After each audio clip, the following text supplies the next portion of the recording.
Welcome to What That Means with Camille, where we take the confusion out of tech jargon and encourage more meaningful conversation about cybersecurity. Here is your host, Camille Morhart. Welcome to today's episode of Cybersecurity Inside What That Means. We've got Eddy Zervigon with us today, and he is CEO of Quantum Xchange. This is like kind of the epitome of crypto agility, and some of the implications for this, or some of the use cases that I'm particularly interested in, are securing things like satellites, things that are actually orbiting the planet, that once you send them up, you can't just, I think as Eddy said, you can't just send out the Maytag repair guy in a couple of years if something goes wrong. So how do we deal with this? And what I'd like to do, first of all, Eddy, welcome. Thank you. Thanks for having me. What I'd like to do is have you just kind of set the stage for what transition is about to occur, what kind of problem is happening in the sort of quantum compute and cryptographic space that we have to deal with. Well, again, thanks for having me. And I think we're about to undergo the greatest cryptographic migration in our history. We've used technologies that have served us for the better part of 45 years to really make this evolution into the intranet digital age. And it's been a phenomenal run. But that run is coming to an end with the advent of either quantum computing or advanced computing / probabilistic machines. And the reason that is because for the last 45 years, we've used basic math to encrypt the data that we send. And when we say data, I mean all data. It could be anything from command and control for satellites, as well as sending information or data regarding gas pressures, or things as simple as basically ID information or appointments and whatnot that we do every day. So that has been well served by the math that was developed 45 years ago by Whit Diffie and Martin Hellman, Key Exchange. And then shortly thereafter, a year later, RSA followed up with their version of it. And it's basically, let's encrypt the data with math that's very hard to break. And the good news is that for 45 years, we've done a better job of encrypting than the bad guys have done their ability to decrypt that information. So it's been an extraordinary run, but now we're coming to a point where computers are able to do exactly that very calculation very easily and efficiently. And so we've got to now figure out what's the safety or security protocols that are going to take us into this, what we call post-quantum era. The prevailing thought is that whether you think it's going to happen 2 to 3 years from now, 5 years from now, 10 years from now, we know that the inability to respond to the problem in a quick and meaningful manner may result in catastrophic losses. And you said that there's basically two approaches to solve this problem. Can you explain what those two approaches are and whether they're complementary or mutually exclusive? So when we talk about post-quantum cryptography, we talk about algorithms, right? Developing algorithms, being able to factor an extremely large number into its 2 prime numbers. And those are computations that computers do not do very well. And the other way to look at this is with what's called quantum key distribution, which is using the properties of physics to actually defeat a quantum computer. The properties of physics, meaning photonic delivery, if you will, or creation of the keys at both ends over fiber optic network. As it sounds, it's a complicated thing, very expensive, not very scalable today, but at some point in the future it will be. So those are the two kind of tools in the toolbox that we have to kind of combat this coming problem.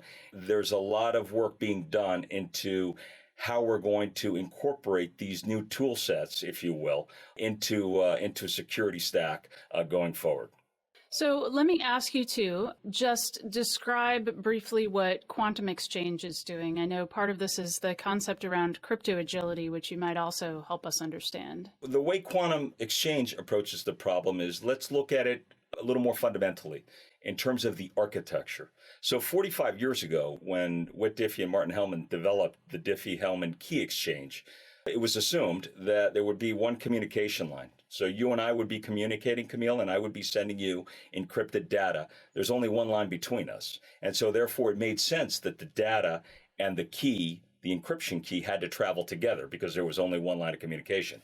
Now, if you look at even your cell phone, you've got your Wi-Fi, you've got your cell access, you've got multiple points of carriage, if you will, through your WhatsApp account or your Signal or your Netflix account. So why are we not incorporating the fact that now we can deliver multiple paths, if you will, to separate the key from the data and make it that much harder for an attacker to be able to be successful in decrypting information, even if they were to have a quantum computer? If you know the credit card number, it's not enough. You have to still have that little CV, whatever the code is on the back, the 3 digits, to make sure that you're actually in possession of the card. I think this is almost the inverse of that, because you're actually getting the key delivered to you through a separate pathway than you are the actual data. So it's kind of the opposite of that.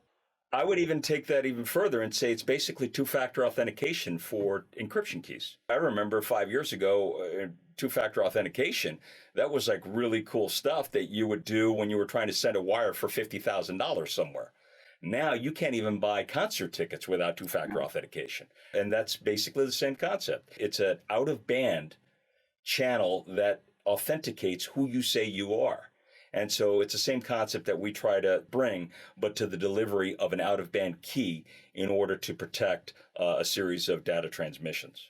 One of the things I think you've done is done sort of a proof of concept around satellites and protecting something about them. Can you describe a little bit more what that was? Getting into quantum and how realistic and how soon the quantum threat will be here is like arguing religion. Some people think that by the time the error rates come down to an acceptable level, it'll be years, if not decades from now. Other people think that 2 to 3 years, 5 years is a distinct possibility. Rather than get into that whole frame of mind, the reality is that if you look at space and satellites that are launched, the vast majority of satellites are within either one of those timeframes, if you will. So it's important to protect it not only as to the telemetry tracking and control, the TT&C, but also the data coming onto the satellite and coming off of the satellite. That's important because, you're talking about 4,200 commercial satellites up there now. That's growing at about 20% a year. So it's a significant uptake in satellites, and therefore the ability to protect them and avoid in the future what's called a man-in-the-middle attack, where someone can come in and falsify who they are and basically take control of the satellite and in essence deorbit the satellite, send it crashing back into the Earth's atmosphere, is something that's extremely important. Especially as you're talking about communication satellites or imagery satellites, which are all very important pieces of the satellite architecture that we see across multiple verticals. And then the other part of this, of course, is the data coming off of it. If you cannot be reasonably certain that the data coming off of these satellites is what you think it is, then what's the point of the satellite? It kind of invalidates the transmission method because you can no longer authenticate the information that you're getting from the satellites. So it's extremely important for those reasons. And those are ones that we've done now tests because if you think about it, the ability to deliver an out-of-band key anywhere in the world, especially as you're talking about military and intelligence applications, is incredibly important, especially in light of these oncoming advancements, if you will, in computing. What percentage of essentially our critical infrastructure is provided by satellites now? We're seeing more and more launch all the time. I'm thinking about telecommunications, but also, I suppose, media and entertainment. How are we going to see that change? Like, how big of a problem is this going to be? Well, if you think about it, I think the most recent stat, I'm loosely quoting a report that was issued by Space Capital a couple of weeks ago, I think we're only about 3 to 4% in terms of satellites, being 3 to 4% of the total, if you will, internet communications traffic. So it's a small percentage, but it's growing rather rapidly because the ease of use now, or I should say the ease of launch of these satellites. I remember when we used to launch satellites back at the old Digital Globe, you were talking about $60, $70 million to launch a satellite. And now you're talking a fraction of that. You're talking about people talking about launching satellites for $1 million, $2 million. That's part of the reason the satellite industry has been fueled, because the startup cost to get up there is a lot cheaper. What other kind of verticals and I don't know if space is a vertical. Do you consider it a vertical Or is I it a do. horizontal? Yeah. Well, it's a horizontal in terms of industry segments. I mean, there are Uh-huh. multiple industries, but it is a vertical in that there are a finite group of folks that do this in scale that make a lot of sense. But the verticals that we really go after, one, government, obvious, right? And they're the ones that recognize the problem probably more so than anybody else. And then, financial institutions, you've seen some recent news coverage regarding financial institutions taking a much more proactive view on the quantum threat. We've been working with several financial institutions in exploring the way to kind of future-proof their architecture. If you're going to put a lot of money into a next generation SD-WAN architecture, you better make sure that it's future-proof, because if not, the cost of ripping and replacing, as well as the downtime of the production network being down for that period of time, becomes incredibly, incredibly expensive. As you're thinking about new architecture, you really got to think about how to future-proof it. In this world of what we call zero trust architecture, whether it's going over terrestrial networks that you can't readily define where data is traveling. I mean, I could be sending you an email anywhere, across the street, and it could travel who knows how many countries, how many data centers before it gets you. You got to make sure throughout that whole path that it's protected, if it's something obviously that you want to protect. And that's something that we really focus in on, especially as it relates to data centers.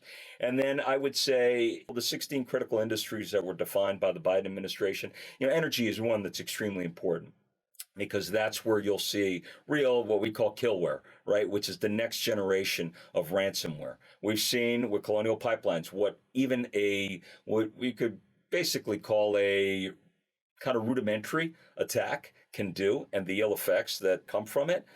Just think about being able to increase the gas pressure on a line 20 times beyond its maximum threshold, and what that might do to a substation and then everybody down the line. When you talk about killware as a next generation of ransomware, you're saying rather than extract money or some sort of compensation in exchange for freeing up the resources, you actually just destroy the resource?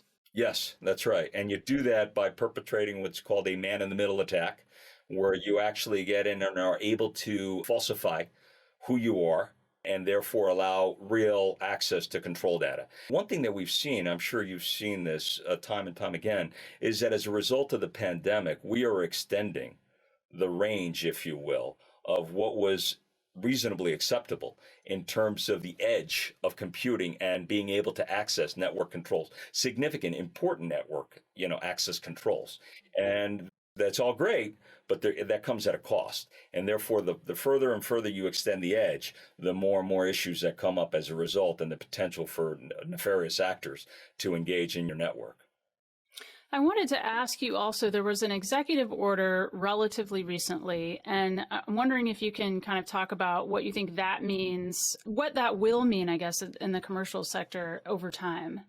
There was an executive order last year that came out that kind of got the ball rolling on what we would call next generation cryptography. And then about a month ago, an executive order came out from the White House, National Security Memorandum 8, which really ups the game, which really puts specific timelines that government agencies have 180 days to put in next generation cryptography to mitigate these issues that we're talking about. If they don't, they have to seek a waiver from the government. And so the ball is now rolling. Even though there are not specific penalties or fines associated with it, that will come. And we've seen this, right? If you look at years ago, OMB 6-16, which basically said that if you are dealing with a government remote device, you need to make sure that data on the device, data at rest, is encrypted. And things like two-factor authentication and password timeout, right? So if you're not using it for a certain, for 10 minutes, all of a sudden you get automatically logged out. Those are things that were incorporated into OMB 6-16. And very shortly after, private enterprise had to incorporate that. Now it's ubiquitous. And so we see many of the same parallels happening with NSM 8, that as government agencies start rolling this out, it's not going to be too far before regulated entities, financial services, for example, real easy one, are going to have to follow suit. The one vertical that you didn't mention that I was kind of surprised was automobiles, because they have just such a long lifespan once they're released. You have to kind of pick and choose your spots. If you're talking about autonomous vehicles in the future and what that can mean for all of a sudden somebody sending an update to your Tesla vehicle and all of a sudden being able to get a hold and control your vehicle as you're driving and prevent you from braking or accelerating, I mean, that's going to be a problem. There's no doubt about that. And that's something we got to solve for. But I think more right now, if you will, are financial institutions dealing with significant dollars. And the fact that right now, every moment, it's estimated that every single fiber optic line of interest coming in and out of Manhattan is being basically scraped for play later on when there's the ability to decrypt it. And so those are the things that right now we have to kind of figure out and in very short order. So you're saying, we'll just use the term sort of bad hacker for lack of a better term, Yep. Are collecting information today, even though they can't decrypt it, so that in the future when they have access to quantum, even if it's sort of leasing quantum compute somehow or other, if they don't own their own, they could actually then decrypt and then kind of look back and see what was being exchanged and possibly put together some kind of information from that. Sure. We know the governments have said they're doing that. They may not have put it as bluntly as you just put it, but they are doing it. And so, that's part of the problem, because it's not like Y2K, right? Where everybody thought December 31st, 2000, that's the problem date. The problem is today. It's happening now. The question is, when we talk to CISOs and CIOs, the thing that we want to focus on are where are your biggest pipes and what is the most pertinent data? By pertinent data, meaning data that you want to keep secret for an extended period of time. 5, 10, 15 years, certainly inside the Q day, if you will, meaning the day that quantum encryption or quantum computers can actually break encryption. So that's kind of what we focus on. And that way you can direct to the listener exactly what we're talking about. We're not talking about having to cover every single piece, because this is, as you know, it's a piecemeal operation. You got to kind of figure out where your largest vulnerabilities are and address those as soon as possible. You're a CEO of a company. Let's take another company who's a CEO or somebody in the C-suite who's kind of been alerted to this problem, and now they're saying, we need to probably do something about it. What's kind of their first step? I mean, should they be looking more at, like, does their cloud service provider have a plan because they have a lot of their corporate IP stored on the cloud service provider? Or should they be looking at an in-house kind of a plan? Does it depend on their industry? Like, how do you even begin to kind of assess your situation? There's going to be a whole area of quantum threat assessment, and we're helping some of the larger consulting firms really think through that. But it's basically developing a threat matrix and to see where are the largest vulnerabilities that have the information or the data that's flowing through them that are most pertinent, most relevant, and most important for you to keep secret for a period of time. And then seeing within that threat matrix, if you will, where are the points where you kind of lose control of the data, and then figure out where you're going from there. As we go more and more to the public cloud, this becomes more and more of an issue, which is why we're talking to the data centers. Right now, these are all differentiating factors. To be able to say that you are the first data center to use quantum resistant cryptography in order to get data from one end of your network, the other end of the network, to you, I think that's a differentiator. In 2 to 3 years, that's not going to be a differentiator. It's going to be a must-have. Not just in data centers, but really finding those enterprises within any of these verticals that we talk about that want to take a lean forward lead role in being the ones acknowledged as the thought leader in the area. Some people have concerns around a hit to performance as they encrypt more and more data. What's your take on that? Reasonable trade-off, or we're getting better and better at other kinds of accelerators that help kind of overcome that? How should people look at that? Performance degradation, it's always been an issue, right? That's why asymmetric key encryption was developed, right? Because symmetric key encryption, as good as it might be, is not scalable. And now with AES, that encryption scheme being under attack, then now you've got to really think about what we can do. If you can encrypt in the most, let's take one-time pad, right, which would probably be the gold standard, if you will, of encryption. The problem is that the encryption file or the key ends up being larger than the data that you're transmitting. So therein lies the problem. We think that, again, going back to the way we kind of approach it, it's an architectural solution. If you're able to separate the key from the data, the attacker's problem doesn't become the key, becomes finding the other key, the second key, what we call the KEK, the key encrypting key. And if you're able to use that really as what we like to call defense in depth, then that's more, I think, more effective and more efficient than just making the math harder and harder to a point where the cost of transmitting the data with the key becomes prohibitive. Just to make sure we're defining it clearly, this is key encryption key. Correct. This is the key that you've encrypted the key that you're using to decrypt the encryption with. Correct, which is sent out of band. Right. And okay. it's actually. And what does out of band mean? Out of band means over a separate channel. So, as we talked about before, two-factor authentication. If I'm my bank account and I'm on the internet and I'm trying to wire my brother $15,000 and all of a sudden I'm going to get a token on my cell phone, completely different communication. It's a cell communication of the token that I now have to input into that. So it's the same concept. I mean, it's really not that. I mean, what we do is not easy to do, and there's a lot that goes into it, especially when you're dealing with a lot of vendors, right? That's the beauty of what we do. We're agnostic. We try to make sure that no matter how this evolves, the investment that you've made in terms of architecture will cover you. And that's what really it's about. Because if you look at DHS and you look at Secretary Mayorkas's directive last March, they talk about, look, post-quantum cryptography and the algorithms is well on its way to being effective and successful. We think, we hope. But the reality is that we're most worried about adoption, because how are we going to put this all together? Especially if you're in an industry such as financial services, where you're highly regulated, you need FIPS validated gear. How is this all going to come together? Again, it's the largest cryptographic migration in our history.